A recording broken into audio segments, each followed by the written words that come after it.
"Mom, don't come this weekend. Vanessa's parents are hosting their friends, and there's no room for you. Maybe next weekend." I held the phone so tight my knuckles turned white. I was standing in the middle of my kitchen, surrounded by bags of groceries, marinated steaks, potato salad ingredients, the expensive bottle of wine Mark liked. I had been preparing for this 4th of July weekend for a month. "What do you mean no room?" I asked, my voice trembling slightly. "Mark, I bought the house. It has 4 bedrooms." "I know, Mom," Mark sighed. That impatient sigh he had developed ever since he married Vanessa. "But Vanessa's parents are already in the master suite, and they invited the Hendersons, who are taking the guest rooms. It would just be awkward. Vanessa thinks it's better if you sit this one out." "Sit this one out," I repeated. Like I'm a bench warmer. Like I'm not the one who paid the mortgage yesterday. "Mom, don't start with the money," Mark snapped. "We're trying to build a social circle here. It's important for my career. Just stay in the city. Supposed to be hot anyway. You hate the heat." He hung up. Just like that. I stood there listening to the dial tone, looking at the bags of food that were meant for a family barbecue, a family that apparently didn't include me. My name is Sarah Jenkins. I am 62 years old. And that phone call was the moment I realized that my generosity had become my own prison. I walked to the window and looked out at the gray city street. I wasn't supposed to be here this weekend. I was supposed to be at the lake. The lake house I had bought with my husband's life insurance money. The house I had spent 2 years renovating with my own hands, so that my son and his future children would have a legacy. But now that legacy was hosting a party for strangers, and I was told to stay away because I was awkward. I didn't cry. I think I had run out of tears months ago. Instead, I felt a cold hard knot form in my stomach. It was the weight of truth. The truth that I had let them erase me from my own life. I picked up the phone again. I didn't call Mark back. I didn't call Vanessa to beg. I opened my contacts and scrolled down to a name I hadn't spoken to in 6 months. Mr. Davidson, real estate developer. He had made me a cash offer for the lake house a year ago. A generous offer. I had turned him down laughing, telling him, "This house is not for sale. It's for my family." I pressed the call button. It rang twice. "Sarah?" His voice was surprised. "I didn't expect to hear from you." "Mr. Davidson," I said, my voice steady as a rock, "is that offer still on the table?" "The market has shifted a bit, Sarah," he said cautiously. "But yes, we're still looking for properties on that shoreline." "Why?" "I want to sell," I said. "But there's a condition." "What condition?" "I need it done today. And I need possession to transfer immediately. Tomorrow is the 4th of July. I want the new owners or your demolition crew standing on that porch by noon." There was a silence on the other end. Then I heard the smile in his voice. "Sarah, for that property I can make miracles happen." I hung up the phone. And then I went to the fridge, took out the expensive wine, uncorked it, and poured myself a glass. I wasn't going to the lake to celebrate. I was going to the lake to evict. But before I tell you how I destroyed their party, you need to understand how we got here. You need to understand how a mother lets herself be pushed into the corner of her own existence. Started 3 years ago. My husband, Robert, had passed away from a sudden heart attack. We had always dreamed of a lake house, a place where we could grow old, watch the grandkids swim, drink coffee on a wooden deck. When he died, I felt lost. I was 59, alone in a house that felt too big, with a life insurance check I didn't want to spend. Then Mark and Vanessa got engaged. Mark is my only son. He's a good boy, or at least he used to be. But he's soft. He hates conflict. He wants everyone to be happy, which usually means he does whatever the loudest person in the room wants. And Vanessa. Vanessa is loud. She's beautiful, I'll give her that. Polished, ambitious, sharp. When they got married, she told me, "Sarah, we want to build a life where family is everything." I believed her. So when I saw the dilapidated cabin on Lake Erie for sale, I had a vision. I bought it for $150,000 cash. It was a wreck. The roof leaked, the floors were rotted, the kitchen was from 1970. I sat them down. I bought us a lake house, I told them. I'm going to renovate it. It will be our place. A place for you, for me, for the babies you'll have. Vanessa squealed. She hugged me. Oh, Sarah, that's amazing. We can host summers there. I spent the next year pouring another $150,000 into that house. I hired contractors, but I also did work myself. I sanded the floors until my back ached. I painted every wall. I chose the tiles for the bathrooms, a soft blue for the master, a clean white for the guest rooms. The first sign of trouble came when the renovations were almost done. I had ordered a beautiful oak vanity for the master bath. When I arrived to check the installation, it was gone. Instead, there was a sleek, modern floating glass sink. Vanessa changed the order, the contractor told me, looking uncomfortable. She said the oak was too grandma. Too grandma. I confronted her. Vanessa, I chose that vanity. It fits the rustic style. Oh, Sarah, she laughed, waving her hand dismissively. Rustic is out. We want modern lake chic. You have to trust me. I have an eye for this. Besides, you want Mark to be proud to bring his friends here, don't you? That was her weapon. Mark. Everything was about what Mark needed, what Mark wanted, what would make Mark look good. And because I loved my son, I folded. Fine, I said, just ask me next time. She didn't ask. She took over. She changed the paint colors I had picked. She returned the furniture I bought and replaced it with uncomfortable, low-profile beige sofas that cost a fortune, which she put on my credit card, claiming it's for the house, so it's your investment. When the house was finally finished, it was beautiful. Cold but beautiful. I remember the first weekend we stayed there. It was May.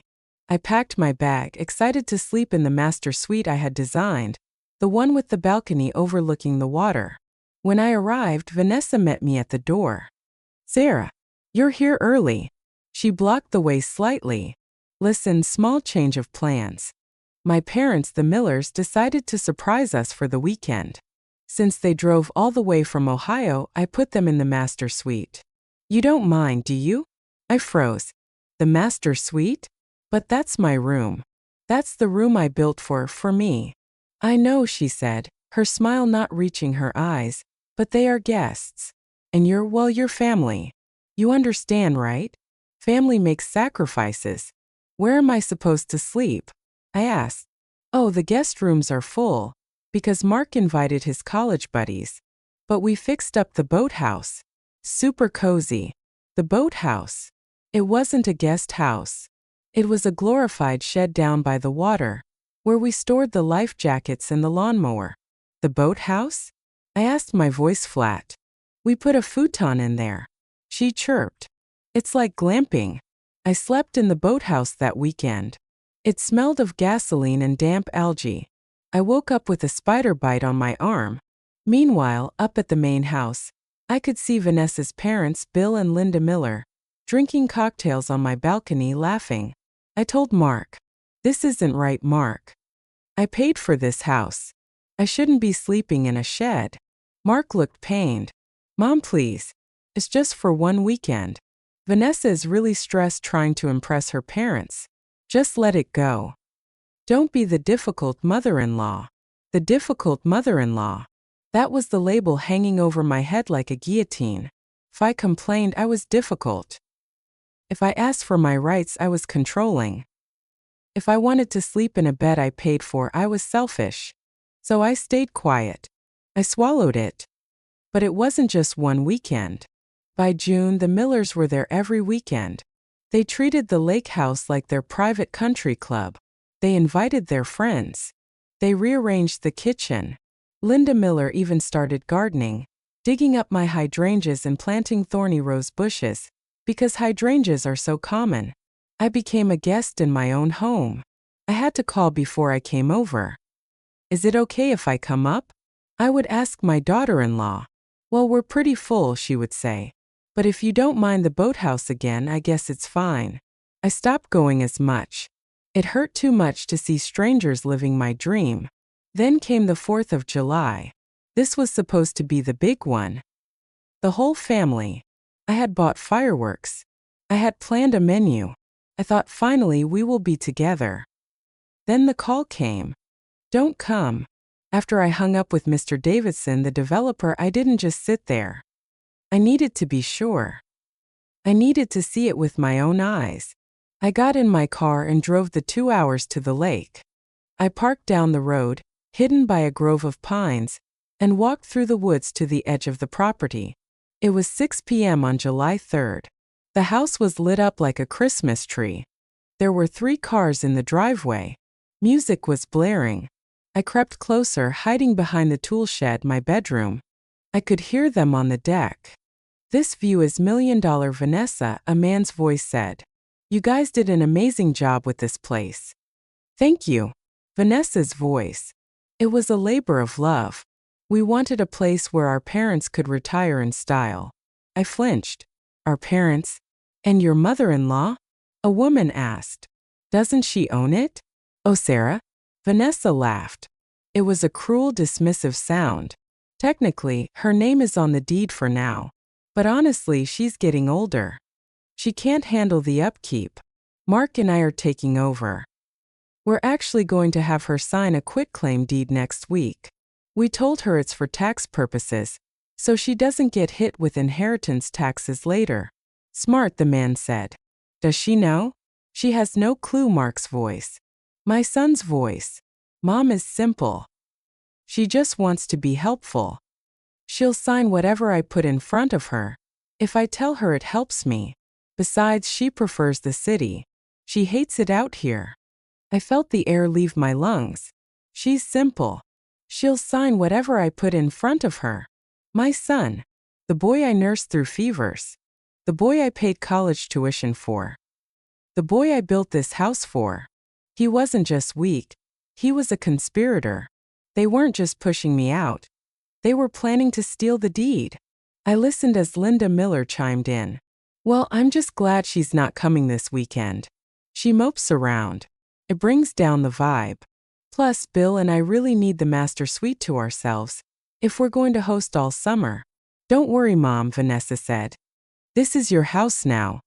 Sarah is transitioning out." I crouched in the bushes, tears streaming down my face. But as the tears fell, something else rose up. A fire. A rage so hot it burned away the sadness. Transitioning out.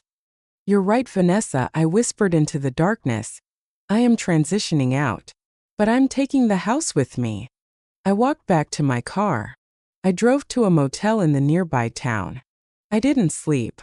At 7 a.m. on July 4th, I met Mr. Davidson at the local coffee shop. He had a notary with him.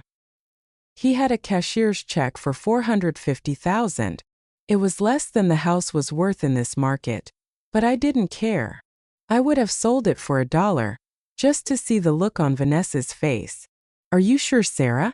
Mr. Davidson asked, looking at the dark circles under my eyes. "Once you sign this, it's done. I have a crew standing by. We plan to gut the interior starting Monday. But I can have my security team there in an hour to secure the premises. I don't want you to wait until Monday," I said, signing my name with a flourish. "I want you to go there now. Today. It's a holiday. You should have a company picnic." Mr. Davidson grinned. "I have a big family, Sarah. My brothers, my cousins. We were looking for a place to grill." "Perfect," I said. "There's plenty of steak in the fridge. Consider it a closing bonus." "And the occupants?" he asked. "Trespassers," I said. "Treat them accordingly." I handed him the keys I had paid for. "One more thing," I said. "I'm coming with you." "You don't have to do that." "Yes," I said, standing up and smoothing my skirt. "I really do." We drove in a convoy. Mr. Davidson in his truck, followed by 3 other trucks filled with burly men, construction equipment, and coolers of beer. I drove my sedan at the rear. It was 10 a.m. when we pulled into the driveway. The scene was picturesque. Mark was at the grill. Vanessa was setting the table on the deck. The Millers were lounging in sun chairs. They looked like the perfect family. The owners of the world. Then the trucks honked. Loud, long blasts that shattered the morning calm. Mark dropped his spatula. Vanessa stood up, shading her eyes. What is this? I heard Linda screech. Who are these people? I parked my car right in the middle of the driveway, blocking their exit. I stepped out. Mark saw me. His face went from confusion to annoyance. He marched down the steps. Mom! He yelled. I told you not to come. And who the hell are these people? This is private property. I leaned against my car door and crossed my arms. I looked at him, really looked at him, and saw a stranger. You're right, Mark, I said, my voice projecting clearly over the lawn. It is private property. But it's not yours. What are you talking about? Tell these rednecks to leave. Vanessa screamed, running down to join him. My parents are trying to relax. Mr. Davidson stepped forward. He was a large man, 6'4", wearing a construction vest. He held up the deed. Morning, folks, he boomed. I'm the owner of this property as of 8 a.m. this morning. And I'm afraid you're crashing my 4th of July party. Vanessa froze. She looked at the paper, then at me. Owner. What? I sold it, I said calmly. Just now. You can't sell it. Mark stammered. It's our house. We have the quitclaim deed ready for next week. I know, I said. I heard you. Tax purposes, right? Or was it because I'm simple? And I'll sign whatever you put in front of me? Mark turned white. Mom, you were listening? I said. And since I'm transitioning out, I decided to transition all the way to the bank. This is insane. Linda Miller yelled from the deck. We have guests. We have food. Get off my property, Mr. Davidson said, stepping closer. Now. Or I call the sheriff. Actually, my brother is a deputy. He'll be here in 10 minutes for a burger. You can wait for him if you want. Mom, please, Mark begged, reaching for my arm. You can't do this. We put so much work into this house. You put my money into this house, I corrected him, pulling my arm away. You put Vanessa's taste into this house.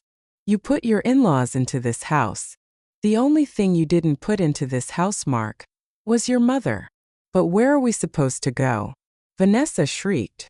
We have the Hendersons coming in an hour. I suggest the boathouse, I said, a cold smile touching my lips. It's super cozy. Like glamping. The boathouse?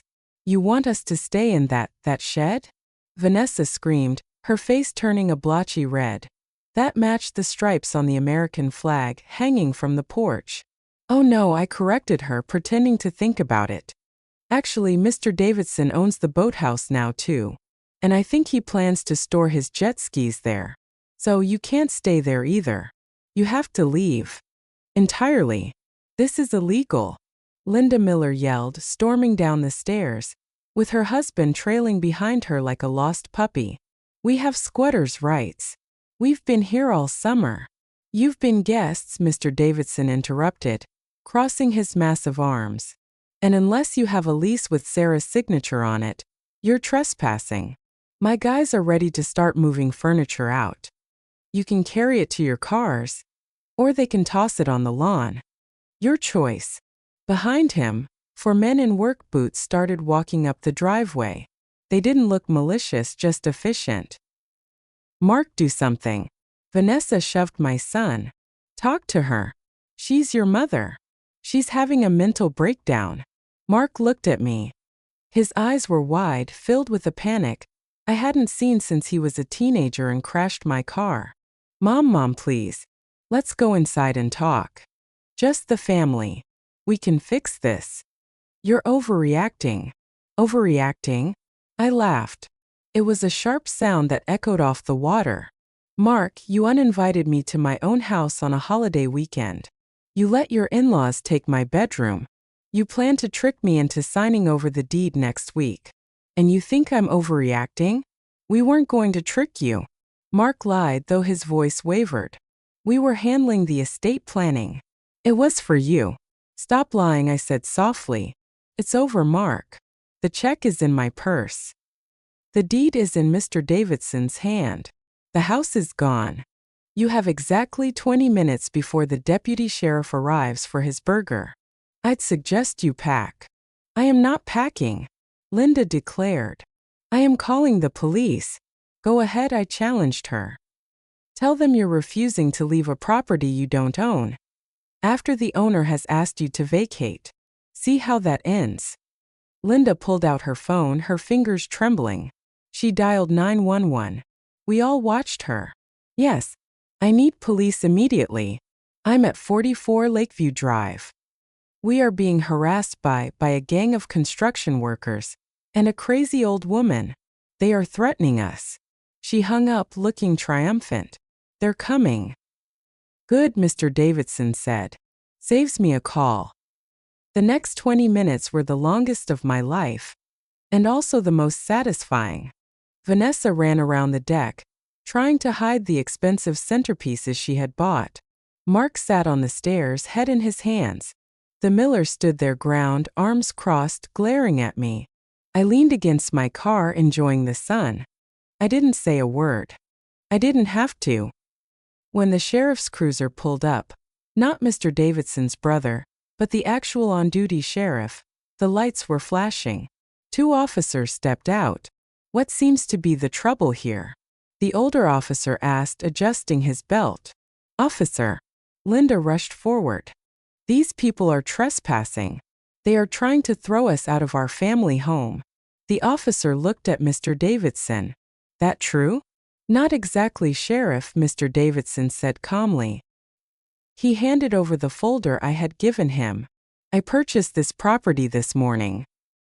Here is the deed, notarized and time-stamped at 8:15 a.m. Here is the bill of sale. Mrs. Sarah Jenkins, the previous owner, is right there. She can confirm. The officer looked at the papers. He looked at me. Ma'am? It's true, officer, I said. I sold the house this morning. These people, my son and his in-laws, were guests. I have asked them to leave. The new owner has asked them to leave. They are refusing. The officer turned to Mark. Sir, is your name on the deed? No, but Mark stood up. But I live here. I mean, we stay here on weekends. Do you have a lease? No, it's my mom's house. Or it was. And she sold it, the officer said, handing the papers back to Mr. Davidson. Folks, this is a civil matter. But if the owner wants you gone, you have to go. You can't stay on private property without permission. That's criminal trespassing. But our things are inside. Vanessa wailed. We have furniture. We have food. I'll give you 1 hour to gather your personal effects, the officer said. After that, I'll have to escort you off the premises. 1 hour. It was chaos. I watched as Vanessa and Linda frantically ran in and out of the house, carrying armfuls of clothes, designer pillows, and boxes of wine. They were shoving things into their luxury cars, screaming at each other. Careful with that lamp, you idiot. Linda yelled at Bill. Where am I supposed to put the cooler? Mark yelled at Vanessa. I don't care, just get it in the truck. Vanessa screamed back. I watched Mr. Davidson's crew sitting on the tailgate of their trucks, eating sandwiches, watching the show. One of them tipped his hat to me. At one point, Mark came over to me. He was sweating, his face red, holding a box of fishing gear his father had bought him. Are you happy, Mom? He hissed. You ruined everything. You humiliated us. You humiliated yourself, Mark, I said. You chose them over me. You chose a woman who treats me like dirt, over the mother who built this life for you. This is the consequence. I'll never forgive you for this, he said. That's fine, I replied. I haven't forgiven you either. He stomped away. At exactly 11:30 a.m., the last car door slammed shut. The miller's car was packed so full that Linda had a suitcase on her lap. Mark's car was sagging under the weight of the patio furniture they tried to save. They drove down the driveway, gravel crunching under their tires. As they passed me, Vanessa flipped me the middle finger through the window. I waved. When they were gone, the silence that fell over the property was heavy, but clean. "Well," Mr. Davidson said, walking up to me, "that was dramatic." "It was necessary," I said. "You want a burger, Sarah? My boys are firing up the grill." I looked at the house I had sanded, painted, and loved. It didn't feel like mine anymore. It felt like a shedding skin. "No thank you," I said. "I think I'm going to go to the airport." "The airport?" "Yes," I said. "I have $450,000 in my purse. And I've never been to Italy." I left the lake house that day and I never went back. I spent the next month in Tuscany. I rented a small villa on a hill. I drank wine that didn't give me a headache. I ate pasta. I didn't check my email. I didn't answer my phone. When I finally turned my phone back on 4 weeks later, I had 50 voicemails. Most were from Mark. They started angry. "How could you? We are suing you." Then they got desperate. "Mom, Vanessa left me. She's staying at her parents'. She blames me for losing the house." Then they got sad. "Mom, I miss you. I'm sorry. Please call me." I didn't call him back right away. I let him sit in the silence. I let him feel the weight of my absence. When I returned to the States, I didn't go back to my big empty house in the suburbs.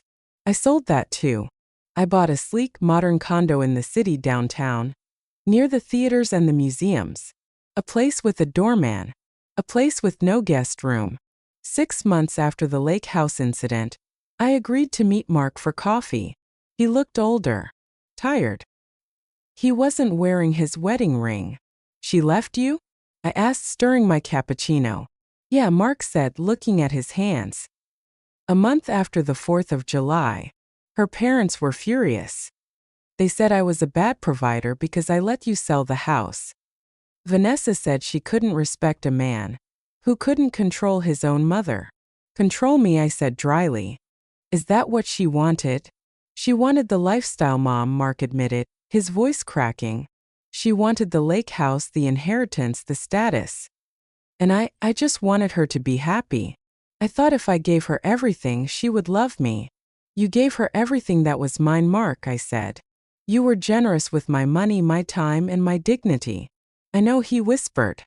"I was a coward." He looked up at me, tears in his eyes. "Can you ever forgive me?" I looked at my son. I loved him. I would always love him. But the trust? That was like a broken mirror. You can glue it back together, but you'll always see the cracks in the reflection. "I can forgive you, Mark," I said. "But things are going to be different." "I know," he said. "I don't expect anything. I want my mom back." "You have your mom," I said. "But you don't have a bank account attached to her anymore." He nodded. "Fair enough. We are rebuilding slowly. Mark visits me in the city. We go to museums. He doesn't ask for money. He's working on himself. He's dating a nice girl, a teacher, who asks me questions about my life and actually listens to the answers. As for the lake house, Mr. Davidson tore it down. I drove by there once about a year later. The cabin I had renovated, the deck I had built, the master suite Vanessa had stolen, it was all gone. In its place stood 3 massive modern glass mansions. It should have made me sad. But as I sat in my car, looking at the construction crew pouring concrete, I felt only relief. The legacy I thought I wanted, the house, the land, the family compound, was a trap. It was an anchor holding me down, making me heavy, making me stay where I wasn't wanted. My real legacy wasn't wood and stone. My legacy was my self-respect. I drove away from the lake, the sun shining on the water, and I turned up the radio. I had a flight to catch. Spain was calling, and this time I wasn't waiting for an invitation. Sometimes you have to burn the house down to see the sky. And let me tell you, the view from here is spectacular.